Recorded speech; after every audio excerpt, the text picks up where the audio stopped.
ऋतिक, चल अब छोड़ वह सब। चाय पी, यह शिवम कहाँ रह गया? रिया चाय की चुस्कियां लेते हुए बोली, आ रहा है। अभी बस पड़ा हुआ है अपनी ऋतु मैडम को मनाने के चक्कर में। इतने में पीछे से शिवम और ऋतु आते हैं। ऋतु कुर्सी पर बैठते हुए बोली, मनाना क्या इसका? हम लोग तो बस दो चार सॉरी बेबी, सॉरी स्वीटू बोलने पर ही मन जाते हैं। अगले दिन फिर वही शुरू। रिया, अरे यार, अब बेचारे की नज़र ही ऐसी है कि हर वक्त लड़कियों पर जाकर ही रुकती है।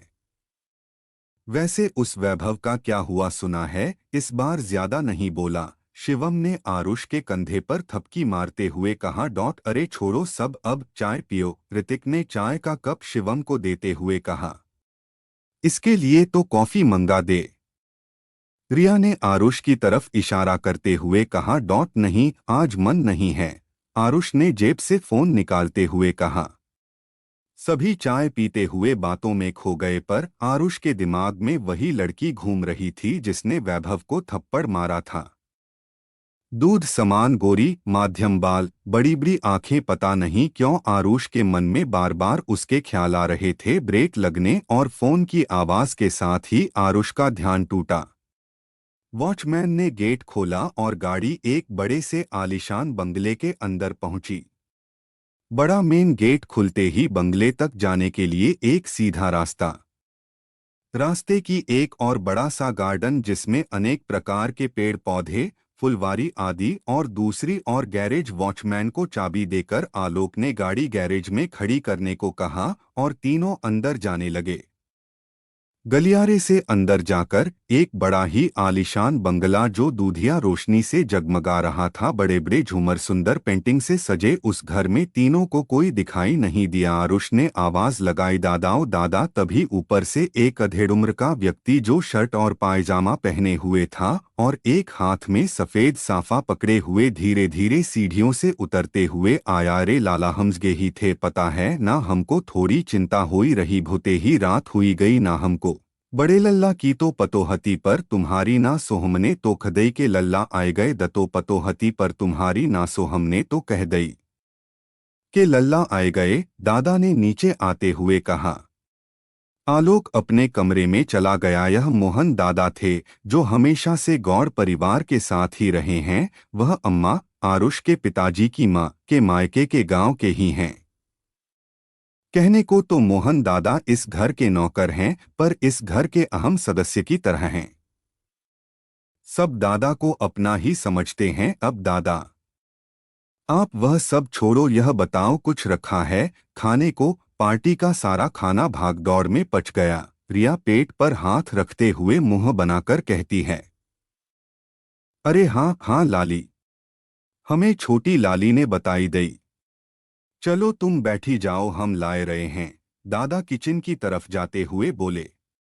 बस दादा बस, आपका इतने प्यार से लाली बोलना ही आधा पेट भर देता है। रिया ने नाटक की तरह एक्टिंग करते हुए कहा। अरे लाली, तुम सब हमारे अपने और फिर हमारी तो जैसी भाषा ए। दादा ने रिया के सर पर हाथ फेरते हुए कहा। छोटे लाला, तुमको लगाए दें? दादा ने मुड़ते हुए पूछा। नहीं दादा, बस इसी भुक्कड़ को दे दो। आरुषि ने प्रिया को सर पर चपत लगाते हुए कहा। तू जलता क्यों है रे सोना? तू रोकना तेरी फैमिली को, बोल दे सबसे कि कोई भी मुझसे और ऋतिक से प्यार ना करें। रिया ने आरुष को चिढ़ाते हुए कहा। बस बस लाली, अब लड़ाई ना करो, जल्दी खाई लेओ, सब जग जाएंगे। दादा ने कहा।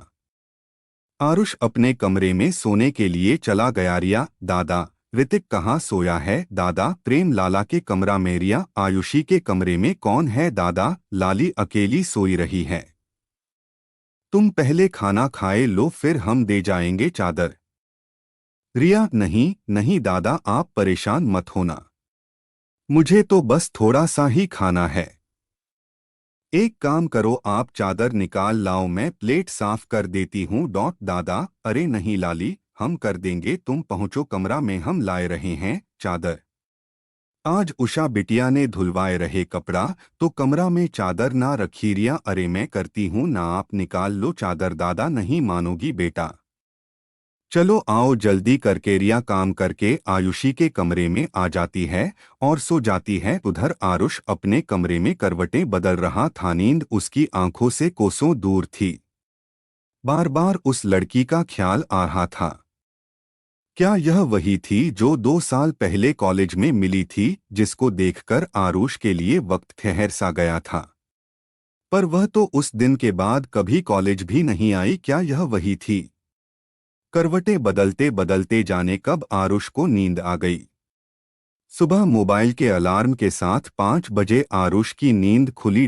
और इसी के साथ इस कहानी का यह अध्याय समाप्त होता है। अगर आप इस कहानी को आगे भी पढ़ना चाहते हैं तो इस कहानी का अगला भाग जरूर पढ़ें।